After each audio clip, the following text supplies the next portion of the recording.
Okay, continuing with our chapter 10 review of algebra, we're on to fractional coefficients, two-step equations with fractional coefficients. So we have the first question says, in isolating the equation, a negative third of x plus 1 equals negative 2. The second step in efficiently isolating the variable is to multiply both sides by positive 3. So let's check. The first step I'm obviously going to do is going to be to subtract 1 because I want to get rid of my constant. I'm going to end up with this one-step equation left. And if I want to get rid of a divided by negative 3, I'm going to multiply by a positive 3. No, I'm not. I'm going to multiply by a negative 3. Some people think you have to multiply by the opposite of what the division is, but it's the same.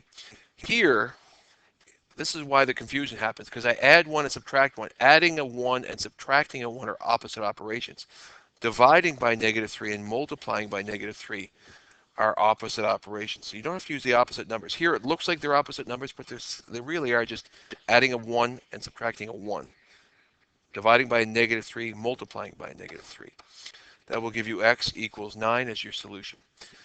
So the answer was false. You're not going to multiply both sides by positive 3. You're going to multiply both sides by negative 3. The coefficient of the expression x over 4 minus 2 in this expression is 4. The answer is false, and most people think it is, and here's why. They think that there's a 4, so that's obviously the multiplier, but it's not, because if I read what this is, it's actually a quarter of x. And if I was to draw it, there's my x. A quarter of x would be this. So really, the coefficient, this expression, could be written as a quarter of, oh, no, that's not a quarter. A quarter of x instead. That's a quarter of x, or a quarter of x. Both of those are the correct answer, but it's not 4, because we don't have 4 x's, we only have a quarter of x. Okay, so the answer is 0.25, or a quarter is the coefficient. Question 3, the coefficient in this expression is negative 0.25. That's true for the exact same reasons I just told you in the last question. In question 4, in the equation 2 minus x over 3, you should add 2 to both sides first.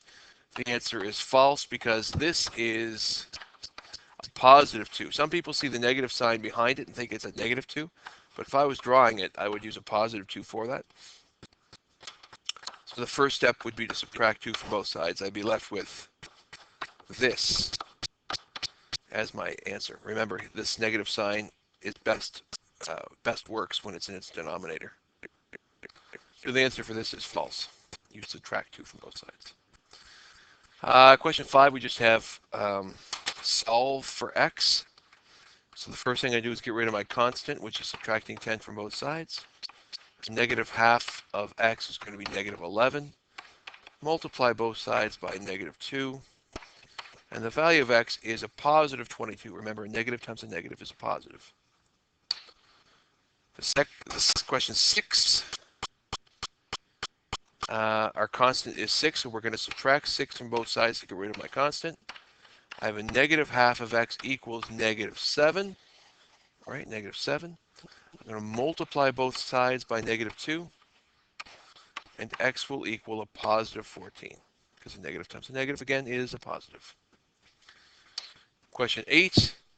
My constant is negative 2, so I'm going to add 2 to both sides.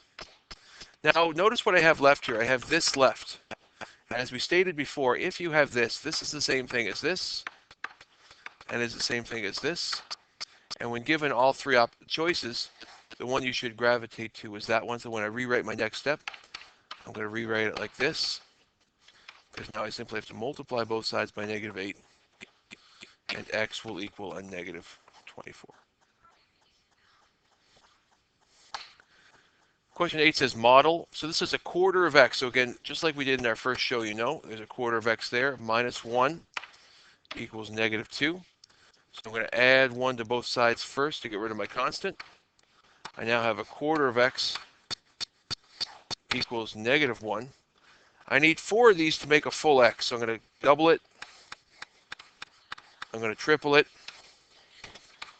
I'm going to quadruple it. And if I quadruple that side, I have to quadruple this side. And therefore, all of these here is going to add up to be x equals negative 4. That's the worst ever. X equals negative 4. And question 9, model it. So we have 2 on this side, and a third of x, or x divided into 3 parts, equals negative 5. So the first thing I do is get rid of my constant by putting a negative 2 on both sides. I have a third of x is equal to negative 7. So I'm going to triple this side. I'm going to double this side first, and triple this side. And when I triple that side, I'm going to have to triple this side. I'm lazy, so I'm going to unclone, hang on, group, ungroup. I'm going to take this. It could have been done by now, but a lot less. Double it and triple it. So these 3 are going to make a full x, right? A full x equals, and I'm too lazy here, negative 15. So x equals negative 15.